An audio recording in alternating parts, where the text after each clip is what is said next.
The world's a mess. Let's sort it all out now with a regular Tuesday panel. Susie O'Brien joins us from the Herald Sun in Melbourne, and Stephen Senatiempo is breakfast host for 2CC in the nation's capital. Great to speak to both of you. You're in Canberra there. That's where full of public servants and politicians. Stephen, how do you reckon 3.5% extra pay rise goes down just at the moment? Is that just fair enough, keeping up with inflation, or is that going to stick in the craw of most voters?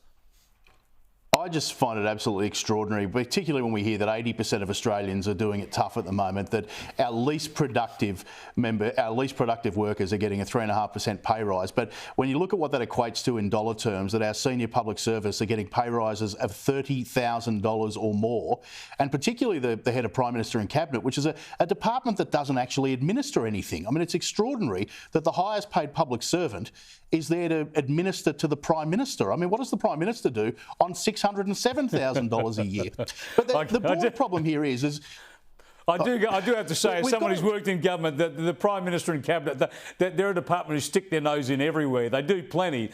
But the thing is, Susie, I reckon $1 million to run a government department is too much. You know, there's all sorts of other perks. They get 15% super. They get all sorts of leave entitlements, all sorts of respect, and it gets them into brilliant jobs in the public service afterwards.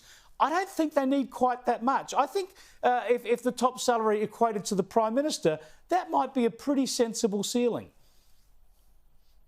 Yeah, I absolutely agree with you there. There's no justification whatsoever for the head of the Prime Minister and Cabinet's department to earn nearly twice as much as the Prime Minister. And Glyn Davis, and it's not about him as a person, but he received a $34,000 pay rise, and it sure beats the $40 a fortnight given to people on Jobseeker back in March. I mean, it is indefensible, and the Remuneration Tribunal is clearly completely out of whack, out of touch. They're saying these pay rises are actually very, very modest. Well, not when you add up how much money these people are actually paying. And, you know, these are people often who aren't even back in the office. They're still doing COVID hours, and I think it doesn't pass the pub test. Yeah, I agree. We're all in agreement. Thankfully, I thought I might have been going nuts because so many politicians don't even want to talk about. Hey, I'll tell you what, the other people who are getting hefty pay rises are the union thugs who are prepared to threaten the AFL because they don't like the bloke who's in charge of umpiring and the rest of it. The CFMEU, through this sort of industrial muscle, have snared a deal that's going to give them 5% a year for the next 4 years and all sorts of other rights to fly their flags and walk onto building sites whenever they like. Here's their boss, Jobseeker. Went really good, yeah. Pretty good meeting. Good result for the members, so that's what it's all about. They're the ones that pay our wages. 36-hour week, more women in the construction industry and our new building that we're building. So, yeah, fantastic. Fantastic result. He's a happy man, Stephen. Look out for the AFL trying to build a stadium in Tasmania.